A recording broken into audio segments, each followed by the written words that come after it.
La humanidad. Más de 7.000 millones de personas trabajando tras una ideología sobre la modernidad. Preocupados por alcanzar una vida mejor, se dividieron entre casi 200 países para distinguirse de los demás. Tecnología, cultura, economía, todo cuenta para saberse dominantes. Y cuando creyeron haber alcanzado el punto culminante del desarrollo humano, llegó la pandemia y les dijo, vamos a calmarnos. Y mientras que las farmacéuticas más grandes del mundo continúan en la carrera por demostrar la eficacia de su vacuna, al mismo tiempo que algunos pequeños sectores son vacunados, el esfuerzo no parece ser suficiente. Pero no hay de qué preocuparse. Las autoridades del Vaticano ya están trabajando para frenar a este diabólico ser microscópico. El actual Papa Francisco, conocido por bendecir modelos en Instagram, tuvo a bien otorgar una plegaria que podría ponerle fin a la pandemia de una vez por todas. La conocida Urbi et Orbi, reservada para ser usada 2 veces al año, en Navidad y Pascua, fue pronunciada en la Plaza de San Pedro, en Roma, con la esperanza de finalizar la cuarentena. Y el milagro estaba hecho, ¿o no? A un año del inicio de la cuarentena, las cosas no parecen haber mejorado. ¿Es acaso que ni siquiera Dios ha podido resolver un problema de ese tamaño? ¿O es que acaso no ha querido hacerlo? En la isla de Samos, Grecia, hace 270 años antes de Cristo, nació el filósofo griego Epicuro. Hijo de una familia de la nobleza, se las arregló para estudiar con grandes personalidades de la época, fundando así su Escuela del Jardín, un espacio para cultivar la mente y la filosofía, similar a las academias de Aristóteles y Platón, pero con el agregado de permitir la participación de mujeres en él.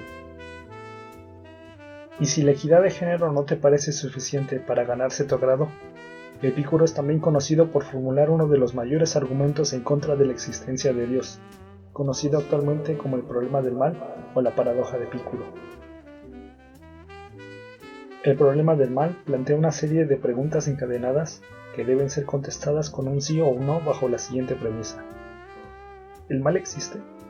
La respuesta a esa pregunta es, según la cristiandad misma, un rotundo sí, lo cual nos conduce a lo siguiente. ¿Dios sabe que el mal existe? Debido a una característica fundamental del concepto de Dios, Él debería poseer el conocimiento de todas las cosas reales y posibles, la omnisciencia. Por lo tanto, si la respuesta es no, significaría que no existe un ser que todo lo sepa. En otras palabras, Dios no debería existir. Pero si la respuesta es sí, entonces pasamos a la siguiente pregunta. ¿Puede Dios acabar con el mal? Nuevamente, si decimos no, privaríamos a Dios de ser un ser omnipotente, otra cualidad divina, ya que si no es capaz de acabar con el mal, no puede ser considerado un ser que todo lo pueda, a no ser que aún siendo capaz de acabar con él, decida simplemente no hacerlo. Por lo tanto, la respuesta debería ser sí, pero esto nos lleva a la siguiente pregunta. ¿Dios quiere acabar con el mal? Nuevamente, si elegimos no, entonces un Dios como representación y baluarte de todo lo bueno no podría existir, pues no iría en contra de todo lo considerado malo. ¿Qué clase de ser bondadoso va por ahí aceptando los actos negativos? Guerras, enfermedades, micropagos. Pero si elegimos que Dios, en efecto, quiere acabar con el mal, pasamos a la última cuestión. ¿Cómo es que el mal aún existe? Considerando lo anterior, si Dios es capaz de acabar con el mal, está consciente de su existencia y es un ser bondadoso, entonces ¿por qué sigue existiendo el mal? Un ser que abarque las características divinas, omnisciencia, omnipotencia e incluso la omnipresencia, y que además es bueno, estaría condenado a la contradicción de las mismas cualidades que lo componen.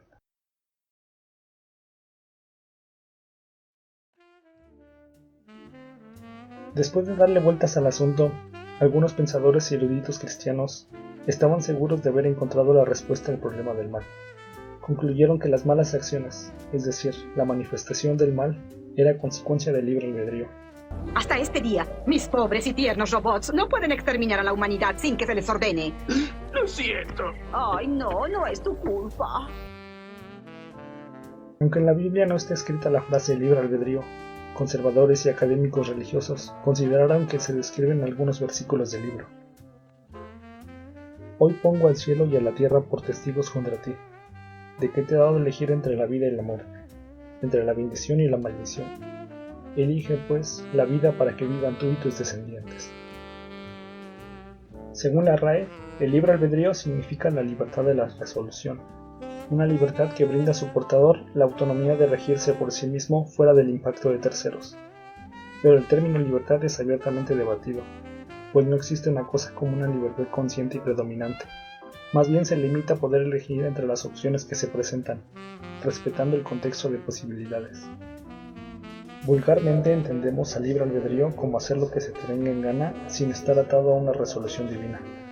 Elegir tu cena, suscribirte a este canal, usar la ropa que más te guste, actividades sin consecuencias significativas mientras estén atadas a la normalidad se considerarán libertad. Sin embargo, no eres libre de actuar en contra de las leyes físicas o morales sin un castigo. Si eliges no comer, morirás tras algún tiempo. Si eliges dejar de caminar y empezar a volar por ahí, simplemente no tendrás esa habilidad. Si eliges asesinar, robar o acosar, serás castigado por la libertad de los demás.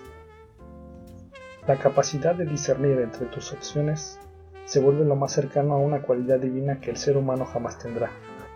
Luego entonces, al hacer uso del libre albedrío, libras de toda responsabilidad a terceros, exclusivamente en actos malos, pero seguramente si eres iluminado por la gracia divina y encaminas tus acciones a lo moralmente aceptado como bueno, entonces tus acciones serán obra de un ser celestial. Según la Iglesia. Debatir la existencia del libre albedrío merecería su propio análisis, pero para sorpresa de algunos, Epicuro no trataba de poner en duda la existencia de Dios con su planteamiento. Es más, él mismo aceptaba la existencia de los dioses, pero de unos muy especiales. Pues ciertamente los dioses existen. En efecto, el conocimiento acerca de ellos existe, pero no son como los estima el vulgo, porque éste no preserva tal cual lo que de ellos sabe. El conocimiento acerca de lo divino y la idea de los dioses en general era abiertamente aceptada por Epicuro, pero no la imagen que lo acompañaba. Esto sale a relucir si analizamos una corriente del hedonismo del cual Epicuro fue partidario, el hedonismo racional, el cual no debe ser confundido por el hedonismo tradicional, por llamarlo de alguna forma, ya que aun cuando el primero era muy parecido, el proceso era completamente distinto. ¿Me habré vuelto loca? ¿Mis años de salvaje hedonismo me estarán afectando? La clave de una vida feliz es acumular la mayor cantidad de placer y reducir al máximo el dolor. Acumulando placeres, a través del enriquecimiento espiritual y del conocimiento, alcanzar un ideal divino en vida es posible. Claro que no se refiere a placeres mundanos, que si bien son necesarios, no alimentan la condición divina del ser humano. Es deber de cada quien encontrar la manera de alimentar a su espíritu. La manera más eficaz de transmitir conocimiento a las futuras generaciones era y seguirá siendo la personificación del mismo.